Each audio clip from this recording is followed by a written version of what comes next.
Hello and welcome back to my channel. मैं शिखा चौधरी आज फिर आपके सामने आई हूँ अपना कॉमर्स ट्यूटोरियल लेके। सो स्टूडेंट्स, लास्ट वीडियो में मैंने सोल प्रोप्राइटरशिप स्टार्ट किया था।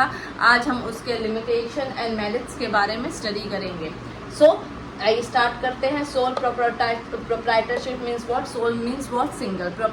Proprietorship means what? ऑर्गेनाइजेशन। तो कोई भी सिंगल पर्सन जो कोई ऑर्गेनाइजेशन को ओ करता है, मैनेज करता है, चलाता है, उसको क्या बोला जाता है? सोल प्रोप्राइटरशिप बोला जाता है। आइए हम उसके मेरिट्स आज पढ़ते हैं। First, quick decision making. Sole proprietorship है, सिंगल पर्सन है, सब कुछ उसे ही करना है, डिसीजन उसको सेल्फ लेना है, किसी पे वो डिपेंडेंट नहीं है डिसीजन के लिए कि भाई मैंने एक डिसीजन लिया है तो मुझे किसी से पूछना है ये सही है कि नहीं है, या किसी से एडवाइस लेना है। नहीं, खुद का बिजनेस है, खुद का डिसीजन है, तो डिसीजन क्या हो जाता है? तुरंत बन जाता है, कोई डिले नहीं होता है। ओके। कॉन्फिडेंशियलिटी ऑफ इंफॉर्मेशन, सब कुछ हमें पता है, सारा प्लानिंग हमने किया है, सारी रिसर्च वर्क हमने की है, कैपिटल हमने इन्वेस्टमेंट किया है, ठीक है। हमें क्या आगे करना है वो हमारे दिमाग में है, वो हमने सोचा है। हमें कौन सा टेक्नोलॉजी यूज करना है, हमें कहाँ से कैपिटल अरेंज करना है, हमें न्यू फीचर्स क्या डालने हैं अपने प्रोडक्ट्स में, वो सारा डिसीजन हमारा है। हमें इसे किसी और को शेयर करना है कि नहीं करना है, वो मेरा कॉल है, हमारा कॉल है। हम नहीं बताना चाहते, नहीं बताएंगे। इससे क्या होता है? कॉन्फिडेंशियलिटी क्या होती है? मेंटेन रहती है। किसी दूसरे को अपने खुद के बिजनेस के बारे में नहीं पता चल पाता है, तो इसमें क्या होती है कि कॉन्फिडेंशियलिटी मेंटेन रहती है। डायरेक्ट इंसेंटिव, कुछ भी प्रॉफिट होगा तो हमें किसी को शेयर नहीं करना पड़ेगा, कोई पार्टनर नहीं है, कोई शेयर होल्डर्स नहीं है, हमें किसी को नहीं देना है। जितने भी प्रॉफिट इंसेंटिव जो भी हुआ सब हमारा है, क्योंकि I am the single owner of the business. Okay. Sense of accomplishment, satisfaction, खुद का सेटिस्फैक्शन, अपने बिजनेस चलाने का सेटिस्फैक्शन मिलता है। हम किसी के अंडर नहीं काम कर रहे हैं, हमें किसी की बातें नहीं सुननी है, हमें हमारे ऊपर वर्क प्रेशर किसी और का नहीं है, जो करना है हमें खुद का है, हमें काम करना है, खुद को के लिए करना है, मोटिवेट खुद से होना है। वो सेटिस्फैक्शन ही अलग होती है। जब हम कोई काम करते हैं, खुद के लिए करते हैं, उसका सेटिस्फैक्शन और किसी और के लिए काम करने का सेटिस्फैक्शन वो अलग होता है, ठीक है। तो हम किसी के अंडर प्रेशर नहीं रहते, हमारा खुद का काम है वो। ओके। तो वो अलग ही सेटिस्फैक्शन मिलता है। तो सोल प्रोप्राइटर को क्या होता है? सेटिस्फैक्शन लेवल बहुत हाई होता है। Ease of formation and disclosure, since इसमें कोई लीगल फॉर्मेलिटी नहीं लगती है बिजनेस को ओपन करने में या बंद करने में, तो ये बहुत इजी है। Sole proprietorship form of business start करना या बंद करना बहुत ही इजी होता है। ओके। चलिए इसके डिमेरिट पे आते हैं। First, limited resources. Limited resources क्यों? क्योंकि जो भी हम लोग कैपिटल इन्वेस्ट कर रहे हैं वो हमारा पर्सनल सेविंग है या बोरोइंग है, ठीक है। हमारे बहुत सारे पार्टनर्स नहीं हैं या शेयर होल्डर्स नहीं हैं जो हमारे बिजनेस में पैसा लगा रहे हैं, तो रिसोर्सेज उतने ही होंगे जितने हमारे पास कैपिटल होंगे। ओके। तो इसका रिसोर्सेज क्या होता है? ऑटोमेटिकली लिमिटेड हो जाता है। Limited life of business. Limited life of business क्यों? क्योंकि सिंगल ओनर है, कोई उसका एयर नहीं है, प्रोसीजर नहीं है कि उसको चलाते रहेगा, आगे ज्वाइंट हिंदू फैमिली की तरफ बिजनेस चलता रहेगा, ऐसा नहीं है, ठीक है। क्या है कि सिंगल ओनर है, अगर उसकी डेथ हो जाती है, कोई बीमारी हो जाता है, बैंकक्रप्ट हो जाता है, फिजिकल सिकनेस हो जाती है, तो क्या होगा? बिजनेस करने के लिए अगर वो नहीं है इन कंडीशन, तो क्या होगा? बिजनेस ऑटोमेटिकली क्या हो जाएगा? बंद हो जाएगा।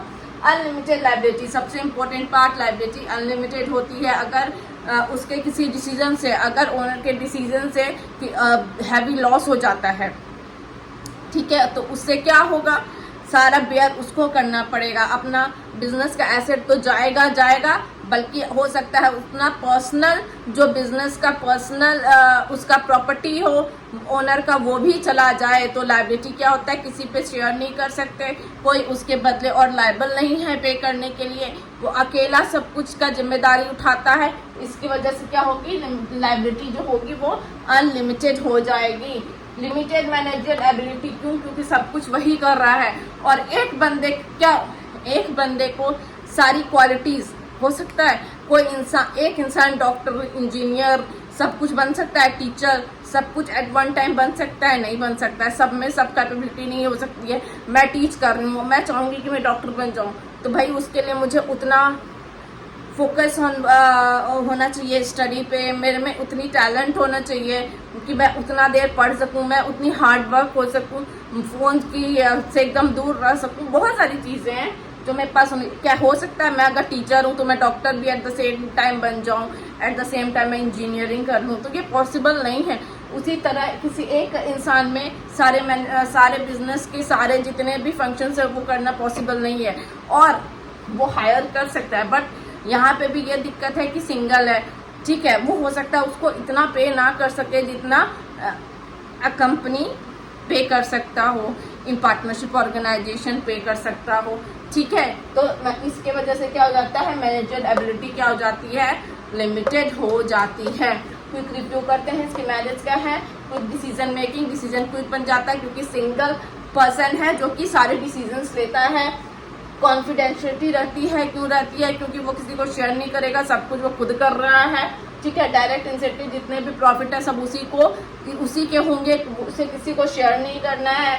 सेंस ऑफ अकम्प्लिशमेंट, खुद का सेटिस्फैक्शन होता है क्योंकि वो he is the king, he is the king of business, वो अपने राज का खुद का राजा है, उसको किसी के अंडर काम नहीं करना है।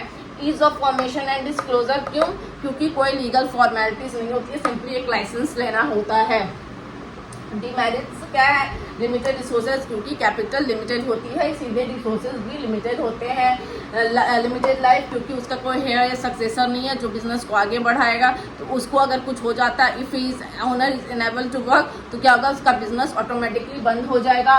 लाइबिलिटी लिमिटेड होती है क्योंकि उसकी लाइबिलिटी को शेयर करने के लिए, उसके बर्डन को शेयर करने के लिए कोई और नहीं होता है। मैनेजर एबिलिटी लिमिटेड इसलिए होती है क्योंकि वो हायर नहीं कर सकता है, और एक ही पर्सन के ऊपर क्या होती है, एक ही पर्सन में सारी एबिलिटीज नहीं होती हैं कि सब कुछ वो अकेला ही हैंडल कर सके, ठीक है। आई होप आपको marriage and demerits of sole proprietorship समझ में आया हो।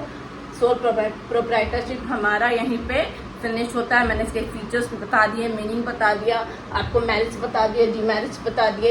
इससे ज़्यादा कुछ एनसीईआरटी में पढ़ने का नहीं है, ठीक है। इसके बाद मैं इस फॉर्म ऑफ बिजनेस ऑर्गेनाइजेशन के नेक्स्ट वीडियो में नेक्स्ट टॉपिक आपको पढ़ाऊंगी। Thank you.